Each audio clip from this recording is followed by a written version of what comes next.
Indiana makadana Pakistan drone sizinaduna landakre. Indiana Pakistan gi ngamkai lansiduna haukiba yumsakaisa numita akan mamongda landa sathakraba matungda ngasi anganba ayukta amuk hanna mapangal kalaba drone sing sizinaduna Pakistan gi mathakta landa rakre haina Pakistan lenga ki source amana phongduragdi. Indiana chatharakiba drone gi landa aduda kaya yamna akaya toy thokhankrabage haibadu chapchana phongdorakhidrabasu Indiana landa bada sizinaba drone ama Pakistan lanmi singna kapthaba ngamkre hairi. Haukiba yumsa kaisa dagi nakal ani gi marakta khothokna duna sauna ongkhanari ngai cherak asida lebak ani na amana amagi mathakta leptana landa sathari haina maral chinaragli. India lanmi ki maikei dagi ngasi phongdo narakiba warol amada Pakistan gi drone amasung atopa sakti lairaba khulai chingna lebak ani gi ngamkai punba mafam chingda ngarang numidang athengbada kayarak hana landa raki hairi. Pakistan landa raki badu India gi maikei dagi sumapung pana pakhum piki. Ngasi India gi lanmi singna drone sijna duna Pakistan landa raki badu Pakistan diplomacy gi yaka yengduna haudik fawba khut handri haina Pakistani maikei dagi phongdong naragli. Pakistan India gi drone gi pakhum haudik fawba pidana khangli basi diplomacy gi asawa mafam ama kanbani haina Pakistan lenga ki maikei dagi phongdong naragli. Pakistan India gi drone gi pakhum adu makoi gi mapang oiriba lebak singna diplomacy gi warol phongdok triba fawba khut handanabagi phirep lauri haina Pakistan lengangna thamlakpaga loinana oirakliba phibam asida US Saudi Arabia amasung atopa lebak singna lebak ani gi marakta leiriba ungkhanaba asi lepnaba phongdong naragli. Ngarang Pakistan gi military na mapangal kalaba khulai sing sizinaduna India gi mafam taramanga amasung Indiana lengakpa Kashmir da landa satharaki hairi. Indiana sirakliba maral sing asi sendin sadinba amasung yumpham yaudaba nokningba wani haina Pakistan lanmi gi wangangloi Ahmad Sharif Chowdhury na phongdokhre. Sumang lilagi lilaroi singna Biren Amuk hana CM oina hatuna anobo lengak semnaba PM da Twkhre malemda amata ngairaba lamdam asigi sumang lilagi artist amasung Aiba singna lamdam asida Biren Amuk hana Chief Minister gi fam piduna anobo lengak ama semnaba lebak asigi Prime Minister Narendra Modi da aiba sirol piduna Twkhre. Prime Minister Narendra Modi na Biren Amuk hana lamdam asigi Chief Minister oina khanduna anobo lengak ama semnaba pisin kiba memorandum aduda sumang lilagi artist amasung lebak asigi ikai khumnafam oiraba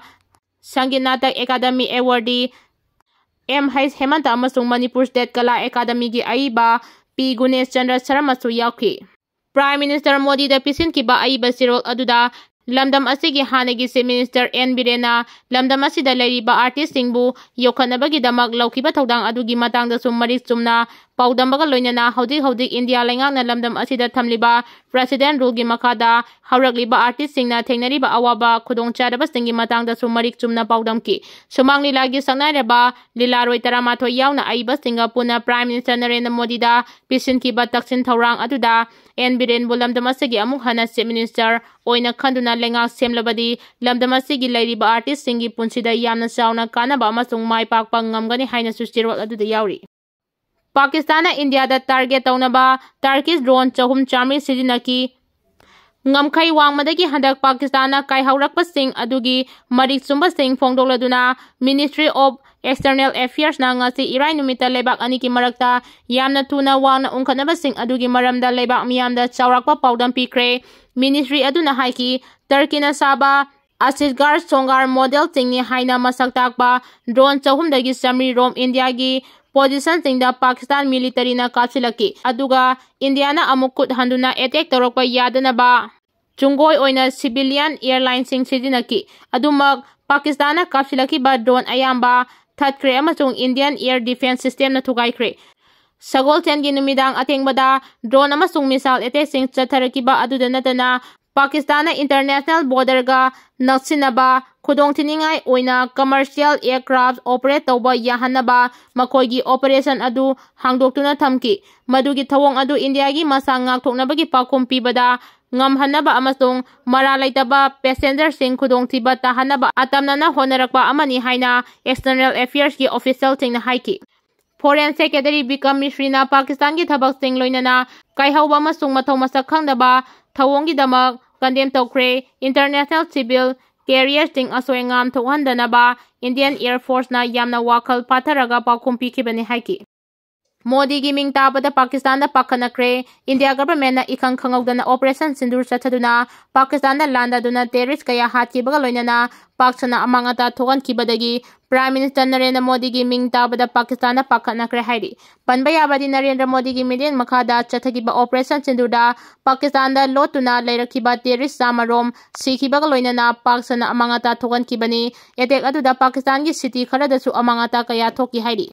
China साबा PL-15 मिसाइलना India Pakistan लांदारख्रे operation Sindoor की मनुंग चना India की air force Pakistan लांदारख्रबा मतुंग China साबा PL-15 हाइना खंगनबा मतिक मयाई लेरबा मिसाइलना इंडिया पाकिस्तान लांदारख्रे हाइरी इंडिया लांदारखिबा चाइना की मिसाइल PL-15 पंजाब अहिंगबा हाइबदी पोखाइदना लेबाक मनुंगदा युंगसिंदुना लेरंबा थेंगनखिबनी अहिंगबा PL-15 मिसाइल फंगबा ngamखिबा असिना चाइना मिसाइल असि साबदा सिजिनरिबा टेक्नोलॉजी खंगदोकबा ngamलगनी हाइरी